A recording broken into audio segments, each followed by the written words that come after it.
Gold trusted gold buyers మీరు తాకట్టు పెట్టిన బంగారాన్ని విడిపించి ఈ రోజు ఉన్న మార్కెట్ ధరకు కొనబడును. మీరు చిత్రీకరించిన హీరోయిన్స్లో సార్ మోస్ట్ బ్యూటిఫుల్ ఎవరు? ఇది అడగలేక ఆపుకోలేక అడుగుతున్నా. అంటే ఒకే మనిషి అండి, ఇంకెవరూ లేరు. భానుప్రియ గారితో మీ ప్రయాణంలో ఆవిడకి మీరు నేర్పించిన నటన మెళుకువలు ఏంటి? అంటే ఎందుకంటే ఆవిడ ఒక ఫ్రెష్ ఫేస్, రంగు తక్కువ, ఇది కూడా గతంలో అక్కడక్కడ చెప్పారు, పూర్తిగా కాదు, కానీ రంగు తక్కువ. ఎలా కన్విన్స్ అయ్యారు మీరు అంతటి ఒక అందగత్తె అవుతుంది ఈవిడ అని? ఆ తర్వాత ఆవిడ ఒక ట్రెండ్ సెటర్, స్వర్ణకమలం కావచ్చు, తర్వాత ఇతర సినిమాల్లో కూడా. ఏమోండి, నాకు అనిపించిందండి ఆ మనిషి గురించి. నేను ఏదైతే ఫీల్ అయ్యానో ఆ ఫీల్ నిజమైంది అంతే. ఆ మనిషిని నేనే మళ్ళా నాతో పాటు కెమెరామెన్ కూడా కన్విన్స్ కాలేదు ఆ మనిషిని హీరోయిన్ అంటే. అవును, అది కూడా చెప్తే ఆ మధ్య అతనికి అక్కడ కోపం కూడా వచ్చింది. ఎవ్వరూ కాలేదండి. ఏమన్నారు? అతను అంటాడు, ఆ తెల్ల గులాబీలు అనే సినిమాకి ఇతనే కెమెరామెన్, ఆ అమ్మాయి బాగుండదు, ఆ అమ్మాయిని పెట్టి అంటాడు. అమ్మాయి పేరు కల్పన, ఇళవరసండి తమిళ్లో. లేదు, నాకు ఈ మనిషే బాగుంది. ఆ తర్వాత కొంతమంది మొన్న సినిమా ఒక మోస్తరుగా ఆడింది, ఇదేదో బంగారు లాంటి ఛాన్సు, శంకరాభరణం తీసిన కంపెనీ వాళ్ళు ఇచ్చారు నీకు ఛాన్సు, దీన్ని సద్వినియోగం చేసుకో. ఏంటి ఆ నల్లటి మేడుగుడ్లు దాన్ని పట్టుకుని విశాల నేత్రలు అంటావేంటి? ఇలా మాట్లాడారండి కొంతమంది. నాకు ఆ అమ్మాయే బాగుంది. అయితే ప్రొడ్యూసర్స్ వాళ్ళు బాగుందన్నానికి కారణం ఏంటంటే,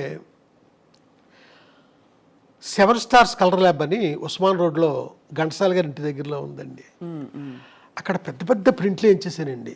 ఈ అమ్మాయి ఫోటో సెషన్ పెట్టి స్టిల్స్ తీసాను కదా, ఆ పెద్ద ప్రింట్లు వేసాను, వేయించి ప్రొడ్యూసర్ గారి ఇంట్లో పెట్టానండి.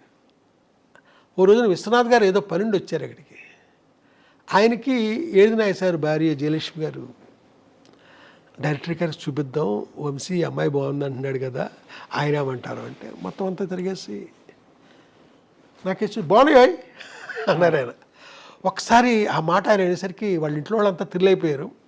ఆవిడ తలుపైన కాలండి మా నాగేశ్వర గారి భార్య, ఆ అమ్మాయికి కొంచెం మెల్లనుకుంటానండి అంతే. మెల్లైతే అదృష్టం కదా అని వెళ్ళిపోయారు.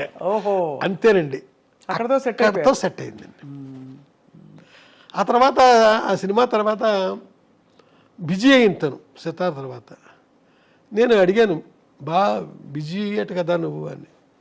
ఏం బిజీ, మోడర్న్ డ్రెస్సులు ఉన్న క్యారెక్టర్లు ఎవరు ఇవ్వట్లేదు అంది. అప్పుడు అన్వేషణలో తన్ని మోడర్న్ డ్రెస్సులతో చూపించారు. ఓహో, అద్భుతం. చూపించేసరికి అక్కడి నుంచి ఈ చిరంజీవి గారి సినిమాలు అయితే, కృష్ణ గారి సినిమాలు, శోభనబాబు గారి సినిమా, ఇలాగా గువ్వా గోరింకతో మొదలుకొని అసలు ఒక స్టెప్, అన్ని స్టెప్పులు, అన్ని డ్రెస్సులు. ఆ తర్వాత సినిమా ప్రేమించి పెళ్ళాడు. ఇలాగ మీలాగ శారీ కట్టుకుని చక్కగా పెద్ద బొట్టు అక్కడే మొదలైంది ఆ సినిమాతోనే, పెద్ద బొట్టు. అలాగా ఆ సినిమాలో చూపించారండి. ఆ తర్వాత క్లాసికల్ డ్యాన్సర్గా ఆలాపన, అదే ఆఖరి ఫిల్మ్ ఆవిడతో. ఎలా ఉండేది సార్ భానుప్రియ గారి డాన్స్? ఇప్పటికి కూడా స్వర్ణకమలంలో ఆవిడ గ్రేస్, ఆరితేరిన క్లాసికల్ డాన్సర్స్ అంటే పర్ఫార్మర్స్ ఎవరైతే ఉంటారో స్టేజ్ల మీద పెద్ద పెద్ద 1-2 గంటల ప్రదర్శనలు ఇచ్చే వాళ్ళకంటే కూడా భానుప్రియ గారి అభినయం, ఆవిడ నృత్యం అంటే అంత అందంగా ఉంటుందంటారు. ఒక డైరెక్టర్ కళ్ళతో మీరేం ఫీల్ అయ్యారు ఆవిడ నటన? నేను ఫీల్ అవ్వడం కాదండి, ఒక్క హీరోయిన్తో మట్టుకి తన, అంటే ఇక్కడ మీకు ఒకటి చెప్పాలి, భానుప్రియది ఫోర్స్ అండి, వాళ్ళ చెల్లెలది గ్రేస్. విపరీతమైన ఫోర్స్తో చేస్తాడు తను. వాళ్ళ చెల్లెలు చాలా గ్రేస్తో చక్కగా చేస్తుంది, శాంతిప్రియ. అది అంటే అమ్మాయికి నేను నిశాంత అని పేరు పెట్టాను, వాళ్ళు మార్చుకున్నారు అనుకుంటా, తర్వాత శాంతిప్రియ అని పక్కన పెట్టండి, అది అప్రస్తుతం. అయితే ఒకే ఒక హీరోయిన్తో భానుప్రియ డ్యాన్స్ గురించి మాట్లాడాను. ఆ అమ్మాయి కూడా తలంచి అద్భుతం కదండి ఆ భానుప్రియ. ఆ అమ్మాయి ఎవరంటే శోభన, ఏప్రిల్ 1 విడుదలప్పుడు. అవును, శోభన గారు కూడా భలే డాన్స్. కాబట్టే శోభనతో మాట్లాడాను. శోభన అద్భుతంగా యాక్సెప్ట్ చేసిందండి ఆ రోజుల్లో. భానుప్రియ గారి నృత్యం గురించి. అవునండి. శాంతిప్రియ గారు గ్రేస్ అంటే ఏమిటి సార్, అర్థం ఏంటి? మీకు ఆ గ్రేస్ ఫోర్సును అయ్యో 2 షాట్లు చూపిస్తే మీకు ఎక్స్ప్లెయిన్ చేయగలను, మామూలుగా నోటితోనే చెప్పలేనండి. అంటే భానుప్రియ గారి ఆవిడ బాడీ లాంగ్వేజ్లోనే ఒక ఫోర్స్ ఉంటుందండి. ఆ చెల్లెలు చాలా గ్రేస్గా గమాత్తుగా నవరంగులో ఆవిడలాగా అలాగా ఆ అమ్మాయి ఆడద్దండి. అందులో ఒక లాలిత్యం, ఇందులో ఒక రకమైన గగురుపాటు, రెండు. కానీ ఏదేమైనా సార్ భానుప్రియ గారు, వంశీ గారు భానుప్రియ గారిపై చిత్రీకరించిన పాత్రలు, యాంగిల్స్ కావచ్చు, ఫ్రేమ్స్ కావచ్చు, అది ఒక నిజంగా ఒక పెయింటింగ్లా ఉంటుంది సార్. ఆ తర్వాత తను ఇంకొక సినిమా నెక్స్ట్ చేయడం జరగలేదు. ఆ సినిమా పేరు గాలికొండపురం రైల్వే గేట్. దాంట్లో లతా మంగేష్కర్ గారు 3 పాటలు పాడారండి. ఒక పాట నేను మా ఇళయరాజా గారు రాశాము, అంటే పల్లవి ఆయన రాశారు, చరణాలు నేను రాశాను. ఇంకొక పాట మహర్షి సినిమాలో కొత్తతన ఛాన్స్ ఇచ్చాను, అద్భుతమైన పాట, సుమం ప్రతి సుమం సుమం. అయ్యో చాలా బాగా, ఏం పాట సార్ అది మా ఫ్రెండ్తో రాయించాను, అదే ఫస్ట్ ఛాన్స్ అండి. అది ఆయనతో 2వ పాట రాయించాను. 3 వేటూరు గారు ఎవరో రాసినట్టున్నారు. 3 పాటలు పాడారు. ఈ సినిమా జరగకపోవడానికి కారణం సార్? జరగకపోవడానికి కారణం ఏంటంటే వెంకటేష్ గారు హీరో అనుకున్నామండి. రామానాయుడు గారు కథ విన్నారు, నేను చెప్పలే కథ, వేమూరి సత్యనారాయణ గారు చెప్పారు. విని ఇది హీరోయిన్ కనపడుతుంది ఆ కథ అంతాను, మా అబ్బాయిని ఒక కమర్షియల్ హీరోగా నేను ఇచ్చేద్దామని కొత్తగా తీసుకొచ్చాము, మా అబ్బాయి ఇలాంటి వాటిలో యాక్ట్ చేస్తే కాదు కదా. ఆ తర్వాత ఇది హిచ్కాక్ సినిమా లాంటి సినిమా కథ, ఇది డైరెక్టర్ పేరు వస్తుంది, లేదా హీరోయిన్ పేరు వస్తుంది, మా అబ్బాయిది ఏముంది దీంట్లో, ఏమైనా మంచి కథ పట్టరండి, ఇది వద్దు ఆయన అన్నంతో ఆ ప్రొడ్యూసర్లు, వెంకటేష్ హీరో అంటే అది వేరే విధంగా ఉంటుంది కదా, రామానాయుడు గారు వెనకాల నుండి మనకి బ్యాక్గ్రౌండ్లో ఆయన ఉండి చేసేది, ఆ విధంగా అది ఇదయింది. ఆ తర్వాత భానుప్రియ కాకుండా విజయశాంతిని కూడా అనుకున్నాం, తర్వాత ఇటు కాకుండా ఆ సినిమా ఆగిపోయింది. ఈ సినిమా ఆగిపోయింది. తర్వాత భానుప్రియ గారితో మీరు పనిచేయడం జరగలే కదా సార్? లేదండి, జరగల. అదొక గొప్ప, అంటే ఇప్పుడు నేను తొందరలో సినిమా చేయబోతున్నాను, దాంట్లో ఒక అమ్మవారి క్యారెక్టర్ ఉందండి. అమ్మవారు ఒక నల్లటి రాయిలో సూపర్ ఇంపోజ్ అయి కనపడుతూ ఉంటుంది అంతే, బయటకు వచ్చి కనపడడం అనేది లేదండి, అక్కడక్కడ అలా కనపడుతూ ఉంటుంది. అది అమ్మవారి గెటప్పులో ఓన్లీ క్లోజప్ అంతే.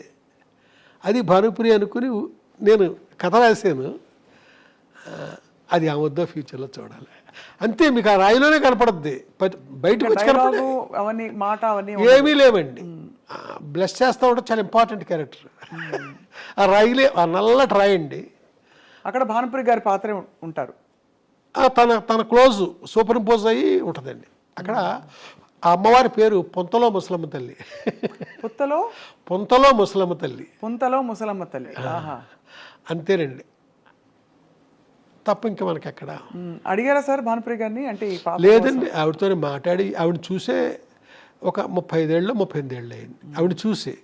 ఆవిడతో ఇప్పుడు మాట్లాడింది కూడా ఎప్పుడు లేదండి, వాళ్ళ నెంబర్లు కూడా నా దగ్గర లేవు. రేపొద్దున ఆ సినిమా ఇప్పుడు రిలీజ్ అవుతుంది, ప్రొడ్యూసర్లకు కూడా చాలా ఇష్టంగా ఉన్నారు వాళ్ళు. ఆ తర్వాత ఏం జరుగుద్దో నాకు తెలియదు. ముందు ప్రేక్షకులు అందరూ ఇష్టంగా ఉంటారు సార్, అప్పటి హిట్ కాంబినేషన్ మళ్ళీ ఇలాగైనా సరే, అంటే ఈ విధంగానైనా మళ్ళీ తెరపై ఎప్పుడు మనకు ఆ రాయిలో సూపర్ ఇంపోజే కనపడద్దు, మనిషి మామూలుగా బయటకు వచ్చి కనిపించారు. అదే అదే అదే బట్ చాలా వైటల్ ఇంపార్టెంట్ క్యారెక్టర్ అండి. ఆ క్యారెక్టర్ లేకుండా ఉండాలి. అంతా కాదు, అక్కడక్కడ తను ఆ క్యారెక్టర్ లేకుండా మీకు అక్కడ సీన్ లేదు, ఆ సీన్ లేకుండా ఈ కథ లేదు. వంశీ గారికి మరి అంత అందమైన హీరోయిన్లు ఎలా ఉన్నా కూడా అంత అందంగా చూపించిన వంశీ గారు, మరి మీకు ఈ తరం హీరోయిన్లు నచ్చుతారా సార్? మరి నేను ఈ మధ్యకాలంలో సినిమా చేయలే, మళ్ళీ ఇప్పుడు చాలా కాలం తర్వాత చేయబోతున్నాను, చూడాలి నచ్చేలాగా. ఏమనిపిస్తుంది ఇప్పుడు చూస్తున్న సినిమాలు? మీరు సినిమాలు చూస్తారు కదా సార్? బలే అంటే నేను థియేటర్కి వెళ్ళి చూస్తానండి. థియేటర్కి వెళ్ళి అన్నీ చూస్తారా? అన్ని ఈ మధ్యకాలంలో వచ్చిన చాలా సినిమాలు, చాలా మంది హీరోయిన్లు చూస్తుంటారు. ఈ మధ్యకాలంలో నాకు బాగుందంటే కా అనే సినిమా వచ్చింది కదా, ఆ అమ్మాయి నాకు బాగుంది. అంటే ఆ సినిమా తప్ప ఇంకెవరు నచ్చలేదు సార్ పెద్ద ఇప్పుడు మనకి? ఆహాహా, బొక్కుని మీకు అడిగారు కాబట్టి వెంటనే స్ట్రైక్ అయ్యింది నాకు. సాయి ఇప్పుడు బాగా మీకు డాన్స్ మీద మీరు దృష్టి పెడతారు, బాడీ లాంగ్వేజ్ మీద పెడతారు కాబట్టి సాయి పల్లవి. అయ్యో అమ్మాయి అద్భుతం, అసలు మాట్లాడొద్దండి. శ్రీలీల బాగుంటారండి వాళ్ళంతా. సాయి పల్లవి అంటే అసలు నేను ఇంకో మాట మాట్లాడండి నేను. అవునా సార్? అంటే అమ్మాయిలో గ్లామర్ అది కాదు, అద్భుతమైన పర్ఫార్మర్ అమ్మాయి, మామూలు పర్ఫార్మర్ కాదు, చాలా అద్భుతం. ఎంతో మంది మనకి గుర్తొస్తారండి, చాలా అద్భుతమైన. సార్ మీ ప్రయాణంలో మీరు ఇంత భావుకులు, ఇది ఉండబట్టుకోలేక అడుగుతున్నా, మీకు ఎందుకు బ్యాగులు ఇష్టం అని ఎలా అడిగితే అడుగుతారు. మీ స్త్రీలతో మీ సంబంధాలు ఎలా ఉండేవి చిత్ర పరిశ్రమలో? నేను నాకేంటో తెలియదండి, నాదంతా మానసికమైన సంబంధం తప్ప ఫిజికల్గానే పెట్టుకోనండి. ఏంటో తెలియదు నాకు ఎవరితోని. నాకు ఓ హీరోయిన్ అని ఏదో చాలామంది చెప్పుకుంటారా, ఆ మనిషితో సైతం నాకు ఫిజికల్గా నాకు ఎవరితోని సంబంధాలు లేవు. కానీ మీకు ప్రేమ కలుగుతుందా? అదేంటోనండి, మనిషి మీద ఒకనొక ఇష్టం. ఇప్పుడు సినిమాలు ఉదాహరించడం చాలా పెద్ద ఇదిగా ఉంటుంది, బాగోదు. మానసికంగా నేను ఇష్టపడడం తప్ప ఇదేం చేయను. ఓసారి ఒక ఇన్సిడెంట్ జరిగిందండి, బ్యాంకాక్ వెళ్ళామండి. కొందరు రైటర్స్తో పాటు బ్యాంకాక్ వెళ్ళాల్సి వచ్చింది ఒక అతను కలవడానికి, ఒక హీరోని. నాతో పాటు వచ్చిన ఒక యంగ్ రైటరు ఒక రూమ్ చూపించి, ఈ రూమ్లో పలానా డైరెక్టరు పేరు చెప్పనండి, 5 అమ్మాయిలతో ఒక రాత్రి గడిపాడండి. నేను అసలు అది విన్నాను కానీ నేను ఏమాత్రం నాకు అది సహించలే, ఏమాత్రం ఆ మాట శబ్దస్ఫోరకంగా నాకు అనిపించలే. నేను ఆ రకం కాదండి, ఎట్టి పరిస్థితుల్లో కాదు. అంటే ఇది అడగడానికి నేపథ్యం కూడా సార్, ఇది ఏదో మీ వ్యక్తిత్వం గురించి అడగడానికి అని కాదు సార్, తప్పట్టుకోకండి దయచేసి. మీరు ఎలా అడిగినా పర్లేదు, బట్ అంటే కానీ అంటే మీ ఇంత భావుకత ఉండే వంశీ గారికి సహజంగానే అంటే మీరు సృష్టించే పాత్రల మీదైనా మీకు ప్రేమ వచ్చేస్తుంది కదా? అవునండి. ఇప్పుడు సితార కావచ్చు, తర్వాత మీరు చెప్పిన అన్ని సినిమాల అందరు హీరోయిన్లు అంత అందంగా ఉన్నారు, ఒక్కొక్క సినిమాలో ఒక్కో తీరులో. సో అప్పుడు వేవ్ లెంగ్త్ అంటే కనెక్షన్ ఎవరితో కలిగి ఉంటుంది మీకు అని? అప్పట్లో మీరు అన్నట్టుగా ఒక హీరోయిన్తో ఎక్కువ మీ పేరుని జోడించారు, కానీ నేను ఇంకెవరితోనే నాకు అలాంటి లేదు. ఇప్పుడు వాణి విశ్వనాథ్ ఉంది, 2 సినిమాలు చేశాను నేను, అంతే, అంతవరకే. శోభన నాకు చాలా అద్భుతమైన వ్యక్తిత్వం, ఇది కలిగిన మనిషి, అంతే, అంతవరకే. ఇలాగ ఏ హీరోయిన్ తీసుకోండి అంతవరకే, అంత మించి. మానసికంగా కూడా ఇంకా నేను ఇంకొక మనిషి జోలికి నేను వెళ్ళలేదండి, వెళ్ళబుద్ధిలే. ఇక్కడ ఒక మనిషిని మర్చిపోతే ఎడుదేమో, అప్పటికి ఎప్పటికీ మర్చిపోకుండా ఉండడం, అలాగే మనసులో ఉండిపోయారు అంతే, అంతవరకే. మళ్ళా ఇంకొక అడుగు ముందుకి కూడా వేయనండి నేను.